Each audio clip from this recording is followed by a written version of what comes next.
Pemirsa, polemik perubahan skema debat Pilpres 2024 yang jauh berbeda dengan dua pemilu terdahulu terus mendapatkan sorotan tajam publik. Bukannya tak beralasan, selain KPU dianggap melanggar undang-undang pemilu, rupanya baru hanya satu paslon yang setuju dengan aturan KPU ini.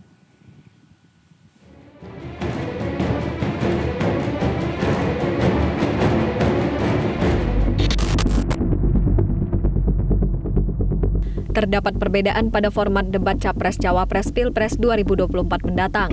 Jika sesuai aturan KPU sebagai turunan dari Undang-Undang Pemilu, diadakan 3 sesi debat Capres dan 2 sesi debat Cawapres. Namun, saat sesi debat Cawapres, Capres tetap hadir mendampingi. Itu artinya, seluruh debat dihadiri setiap pasangan Capres-Cawapres.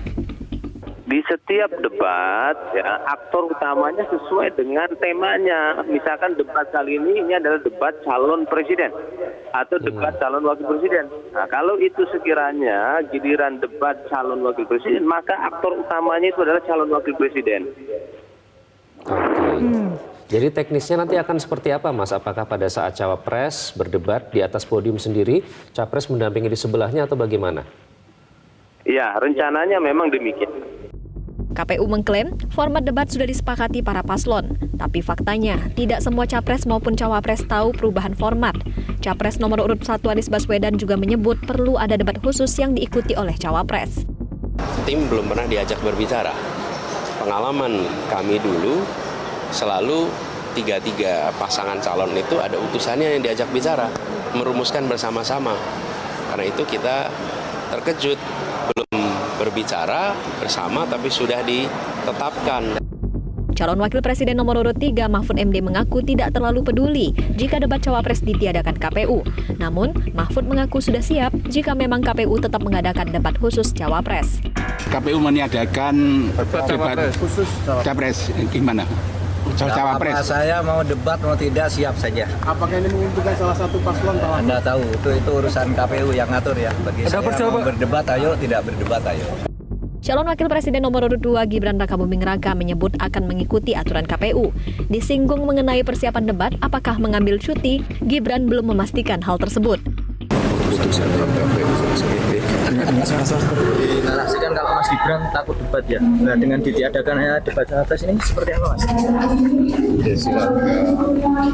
Analis politik Ray Rengkuti menyebut belum adanya pembicaraan dan persetujuan dengan tim pemenangan masing-masing paslon. Maka wajar jika publik mencium adanya ketidakwajaran dalam proses pemilu kali ini.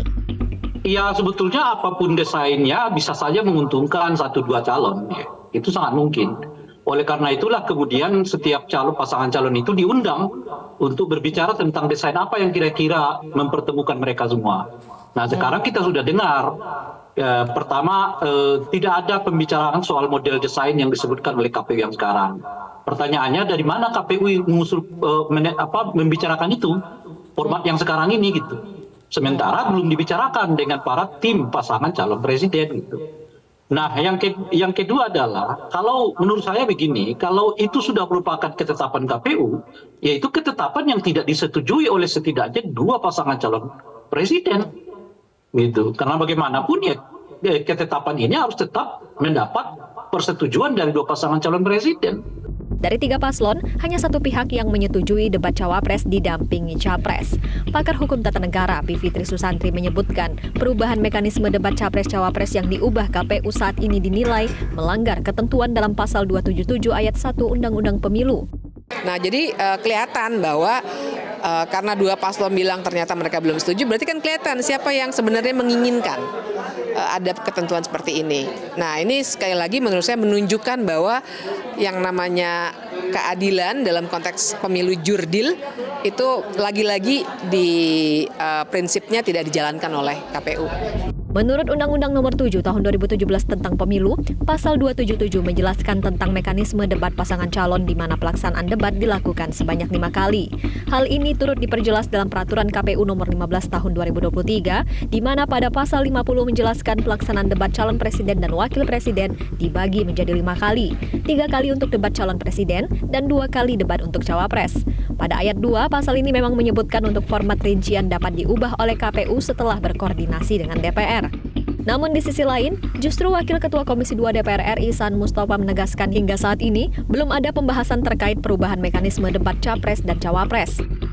Nah, sejauh ini belum ada pembahasan terkait dengan soal perubahan mekanisme debat calon presiden dan wakil presiden di DPR.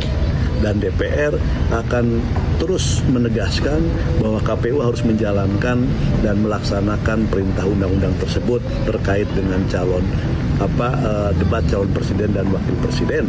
Dan KPU juga harus menegaskan kepada publik di tengah polemik, di tengah spekulasi di mana KPU mengubah aturan terkait dengan mekanisme debat calon presiden dan wakil presiden. Debat Capres dan Cawapres perdana akan berlangsung 12 Desember 2023 tentang hukum, HAM, dan pemerintahan, pemberantasan korupsi, serta penguatan demokrasi. Debat diharapkan menjadi momen saling adu gagasan dan ide dan bukan hanya sekedar tanya jawab. Tim Liputan, Metro TV. Jelajahi cara baru mendapatkan informasi. Download Metro TV Extend sekarang.